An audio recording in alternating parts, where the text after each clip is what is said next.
The first sword left the rack with a sound like a hell breath being released. The second sword followed. That was when the Khar'Veth Ascendancy Combat Hall went silent, not the respectful quiet of discipline, but the brittle stillness that followed an era no one had prepared for. Instructor Khar'Veth stood at the center dais, his tall, plated form immobile, for amber eyes fixed on the human at the weapons stand. His mandibles twitched once, a subtle sign of irritation. Around him, tiered observation platforms curved upward, packed with cadets of dozens of species, scaled, furred, chitinous, luminous. Every one of them was staring at Mara Vale. She held a sword in each hand, arms relaxed, posture unremarkable. That somehow made it worse. "No species," Khar'Veth said, his voice amplified through the hall's resonance field. "Can dual-wield bladed weapons." Mara glanced down at the swords, as if confirming their existence. The blades were standard Academy issue, balanced for a single dominant limb, weighted for controlled arcs. She rolled her shoulders once, feeling the gravity field settle. "Define can't," she said. A ripple moved through the audience. Not noise, movement. A shift of bodies, antennae angling forward, eyes narrowing. Humans were new here, and already one was speaking out of turn. Khar'Veth did not raise his voice. He never needed to. "Cadet Vale," he said, each syllable clipped. "Galactic combat doctrine is not a matter of opinion. Dual-wielding induces neural signal collision, asymmetric balance failure, and catastrophic cognitive lag.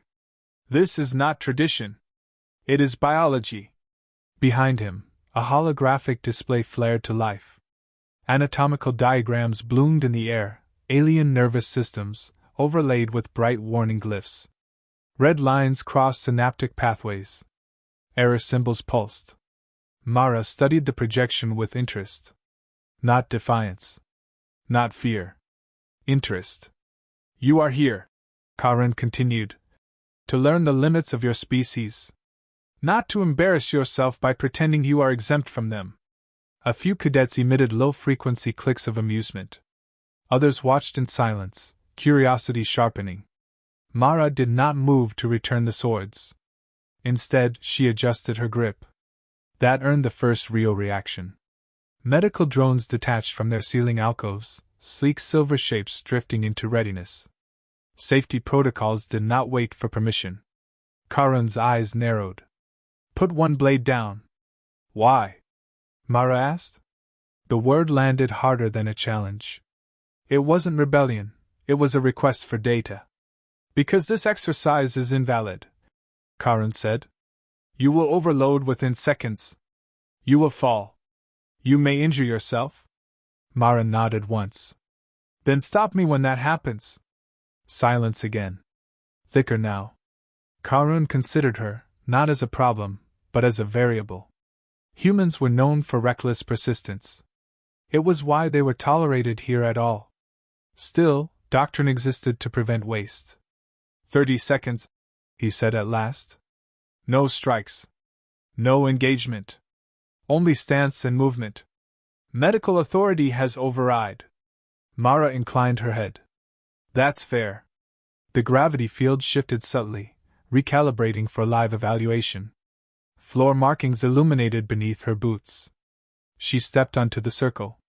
The first stance was basic, Academy Form 1. Feet shoulder-width apart, center of mass lowered, spine aligned. Nothing remarkable. Then she mirrored it. Both arms lifted, blades angling outward, not symmetrical but complementary. One sword forward, the other slightly back. Her shoulders rotated just enough to offset the weight.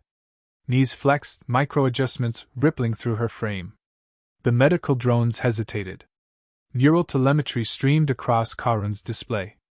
Expected overload markers did not appear. Instead, the data stabilized, hovering just below warning thresholds. Impossible. Mara shifted her weight. Not a strike. A step. Then another. Smooth. Controlled. Each blade moved independently. Not in mirrored arcs, but in layered motion. One guarded. One tested space. Her eyes tracked either weapon directly, They focused on the imaginary opponent ahead of her. "She's not splitting attention," someone murmured from the upper tiers. Khar'Veth ignored the comment. His focus was on the data. Neural load was elevated, yes, but distributed. Alternating dominance. The system assumed a primary limb. She was cycling. 30 seconds stretched. Mara exhaled, slow and steady. The swords felt heavy, but not unmanageable. She'd worked heavier tools and worse gravity, with less margin for error. Wrenches the size of her forearm. Cutting torches that didn't forgive mistakes. Out on the frontier, redundancy wasn't optional, it was survival. Khar'Veth raised a clawed hand. Enough. The gravity field returned to baseline. The drones relaxed, drifting back. Mara lowered the blades and stepped off the circle. No tremor. No collapse. A faint sheen of sweat at her temples, nothing more. The hall erupted, not in applause but in noise. Rapid clicks, hisses, subsonic rumbles. Confusion had a sound. Khar'Veth turned slowly to face the assembly. "This demonstration proves nothing." "It proves I didn't fall," Mara said quietly. His gaze snapped back to her. For the first time, irritation gave way to something sharper. "It proves," he said, "that humans are unpredictable. Which is precisely why doctrine exists." He gestured, and the holographic display shifted, this time to legal text. Interstellar Combat Regulation. Section after section highlighted in amber. "Cadet Mara Vale," he intoned, "you are hereby flagged for doctrinal violation pending review. Until further notice, you are restricted to single weapon training." A pause. "And you will not," he added, "repeat this stunt." Mara met his gaze. "Understood." She returned both swords to the rack. The metal rang softly, like punctuation.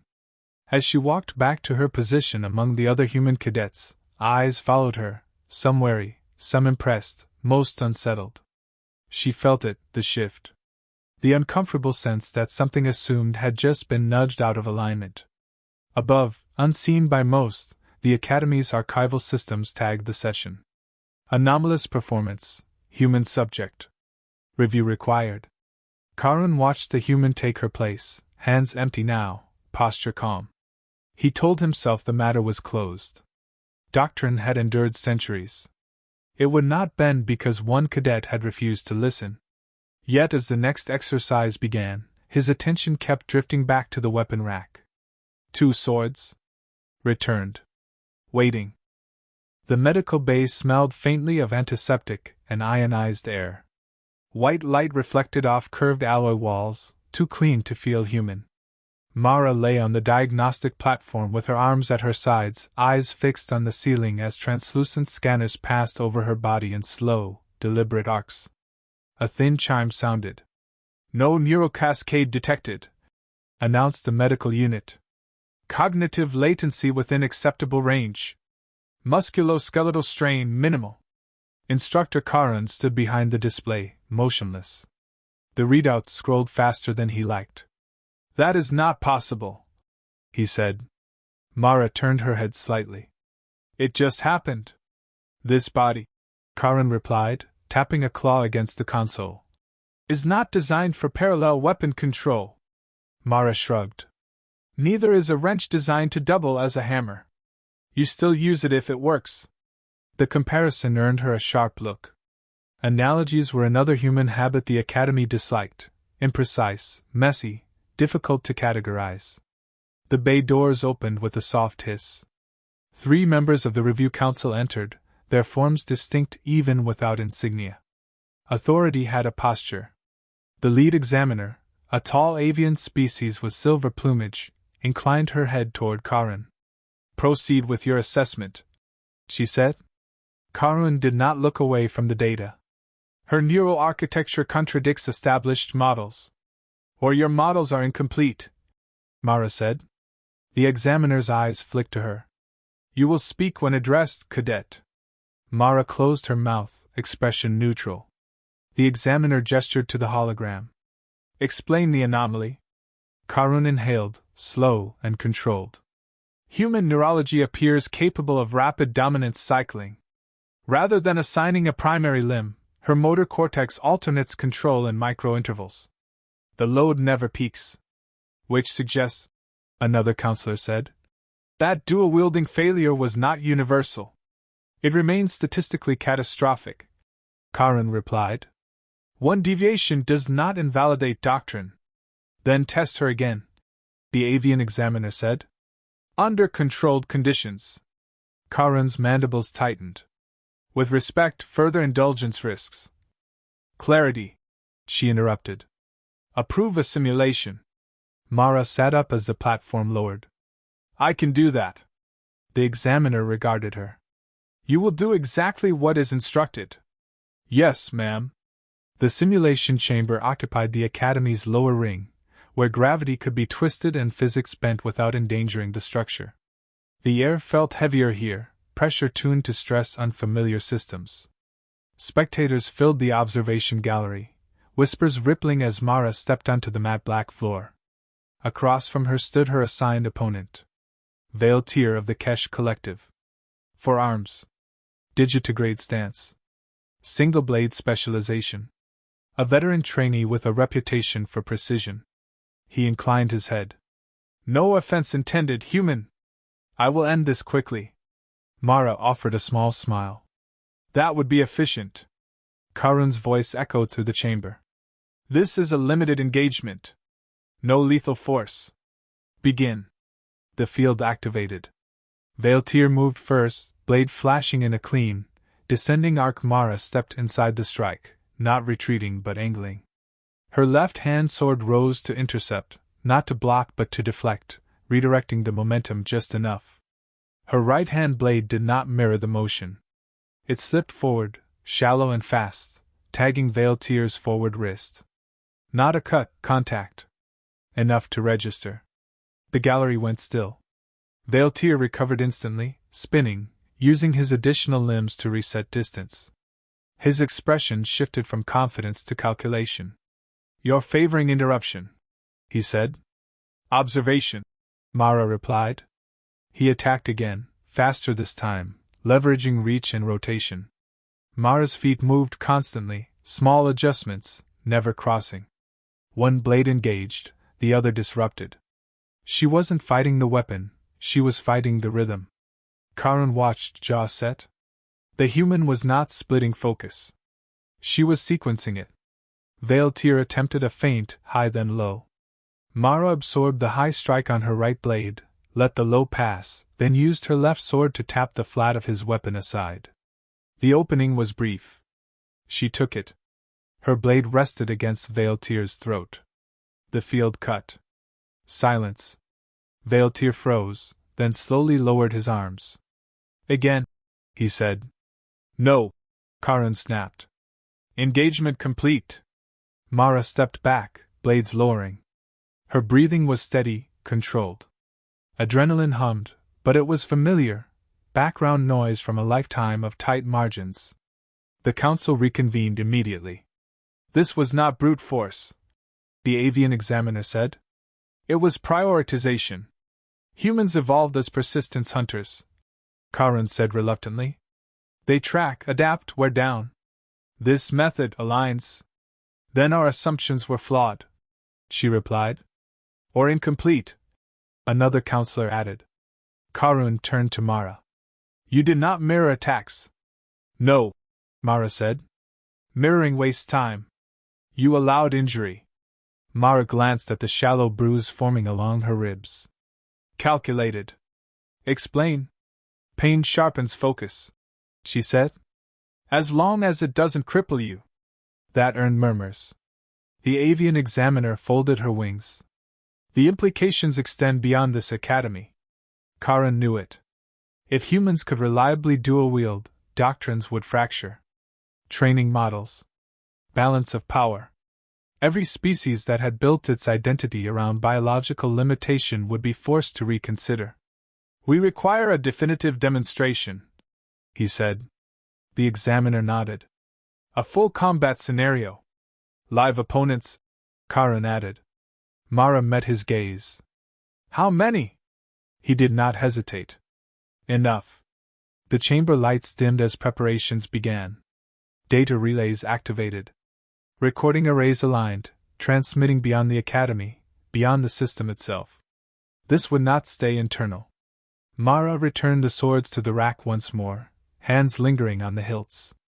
She felt the weight of attention pressing in from every direction. Not fear. Responsibility.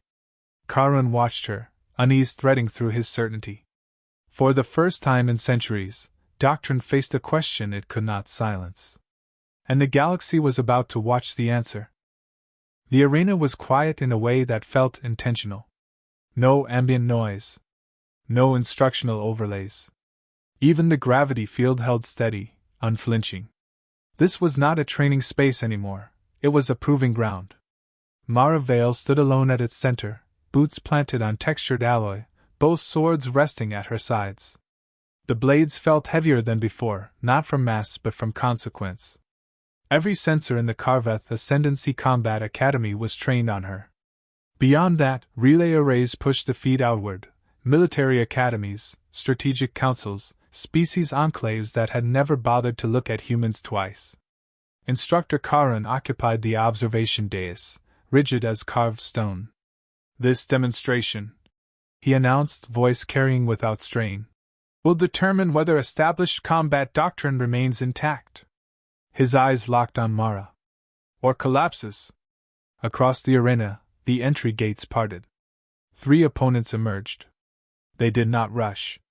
Each moved with practiced discipline, spacing themselves instinctively. One was heavily built, plated and slow, carrying a shock pole designed to disrupt muscle response. Another was lean, bilimbed, armed with a curved blade optimized for precision cuts. The third, multi-jointed, flexible, holding a segmented weapon that could change reach mid-strike. A balanced threat set. Deliberate. Mara exhaled through her nose. All right, she murmured. Let's work. The field activated. The first attack came from the right, the segmented weapon snapping outward, lengthening mid-flight. Mara pivoted, her left blade catching the extension at an angle that diverted it wide. At the same instant, the heavy opponent charged, shock pole arcing with electrical discharge. Mara didn't retreat. She stepped toward the threat, letting the pole glance off her right blade. The jolt burned up her arm, sharp and immediate. Pain flared. Good. She used it. Her left sword came up in a short, efficient motion, striking the base of the shock pole. The weapon skidded across the floor, energy dissipating harmlessly. The heavy opponent stumbled, momentum betrayed. Mara didn't finish him. She turned. The precision fighter was already there, blade aimed for her exposed side. Mara raised her right sword to parry, steel ringing once, clean and sharp. The impact forced her back a step. Her left arm moved without conscious thought, intercepting the follow-up strike meant for her shoulder. 2 attacks. 2 responses. Not simultaneous, sequenced. The segmented weapon returned, coiling around her left forearm. Mara let it. The flexible opponent pulled, attempting to unbalance her. She dropped her center of mass instantly, twisting with the force instead of resisting. The weapon tightened. Then she reversed the pull. The sudden shift yanked the opponent forward, tearing him off balance. Mara released the weapon and stepped inside his reach, tapping his torso with the flat of her blade. Disarmed. The precision fighter hesitated. That pause cost him. Mara advanced, forcing him backward with her right-hand sword while her left disrupted his footing, blade striking low, then high, never committing fully. He overcorrected. Her right blade came to rest against his throat. The field cut again. The last opponent, the heavy one, was just regaining his footing. He froze, realizing too late that the engagement had already ended. Silence flooded the arena. Mara lowered both swords and stepped back, breathing controlled, pulse steady. Her arms ached. One forearm tingled where the shock had landed. She welcomed the sensations. They meant she was still present. Still precise. Above, data streamed across the observation displays, reaction times, neural load graphs, balance metrics. The numbers did not spike. They adapted. Instructor Khar'Veth stared at the results, mandibles rigid. No overload, someone whispered. She didn't mirror, another voice said. She layered. Khar'Veth raised a claw, silencing the chamber. He descended from the dais, each step measured, until he stood at the arena's edge. Cadet Vale, he said. Mara turned to face him, swords still in hand. You sustained injury. Yes. You allowed it. Yes. Why? Mara considered the question, then answered simply. Limits are clearer when you brush against them. Khar'Veth studied her, not with hostility now, but with something closer to reluctant respect. Your species was categorized as average. We're comfortable there, Mara replied. It keeps expectations low. A ripple of restrained reaction moved through the observers. Khar'Veth turned to the council.